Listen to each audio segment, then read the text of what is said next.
Là où ça bouge, nous sommes à Caen, devant l'église Saint-Étienne, à l'Abbaye aux Hommes, pour un événement théâtral. Ce sont des lectures théâtralisées, demain soir à 21 h.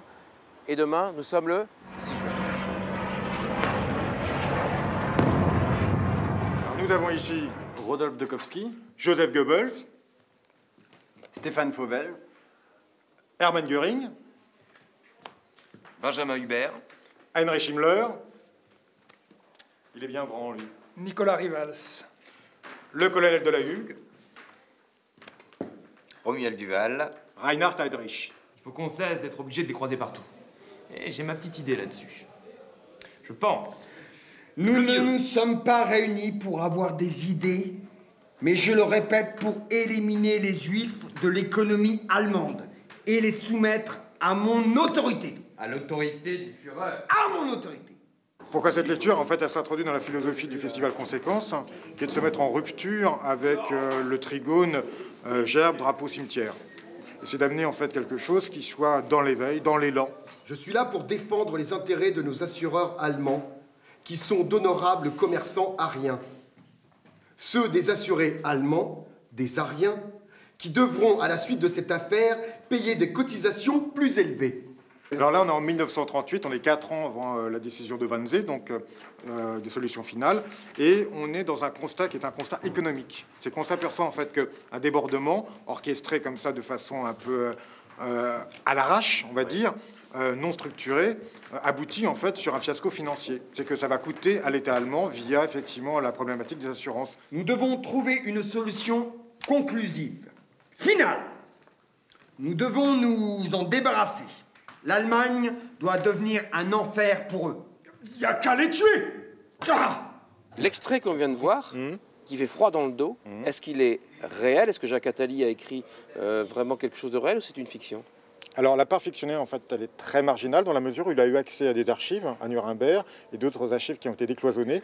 Et effectivement, à 98%, on va dire que c'est réel. Il pensait bien que nous lui interdirions de rembourser les Juifs. On voit qu'avant cette nuit de cristal, on voit la progression de la logique implacable et sans aucun état d'âme. Tout à fait, c'est exactement ça. Ce qui démontre bien, au niveau du texte de Jacques Attali, c'est que rien n'est fait comme ça de façon hasardeuse. Voilà, ces lectures théâtralisées auront lieu demain soir à 21 h, ici à l'abbatiale Saint-Étienne de Caen, donc c'est très important d'y être. Pour l'instant, j'aperçois Pauline Latruite au théâtre de Caen. Vous êtes en contact avec un célèbre chorégraphe, Pauline?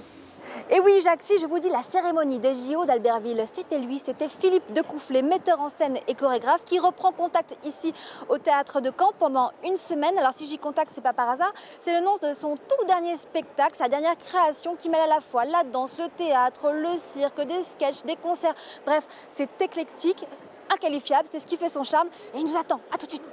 Contact.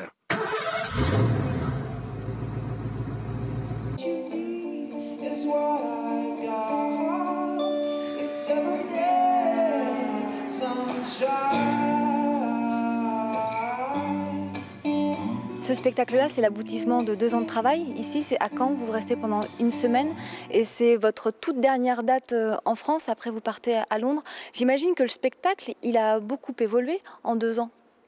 Oui, c'est un type de spectacle qui évolue constamment. On a encore changé quelque chose aujourd'hui, vous voyez, donc ça n'arrête pas. On n'arrête pas il y a toujours des choses à améliorer, à peaufiner. Puis moi, le voir et le revoir me donne des idées. Donc on teste des choses et les autres aussi ont des idées. Donc il n'y a pas d'achèvement en art, surtout pas en art de la scène, à mon avis, surtout pas en danse.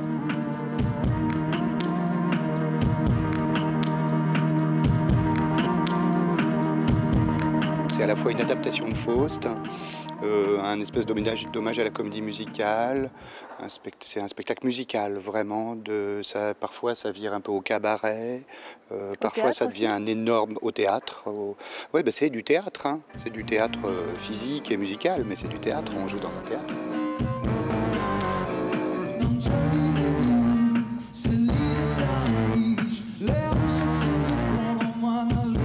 Philippe avait envie de proposer quelque chose en forme de comédie musicale, donc que le chant soit relativement central. C'est toujours un spectacle de danse, hein. Donc chacun va puiser un peu dans ses références, dans ce qui lui plaît, mais il y a un cahier des charges quand même, il y a ce qu'on appelle un mood board qui est assez précis au début, beaucoup de dessins de Philippe, beaucoup de références cinématographiques qui lui plaisent, et souvent, bon, là en l'occurrence c'était beaucoup de films musicaux. Bon week-end et à demain pour l'agenda.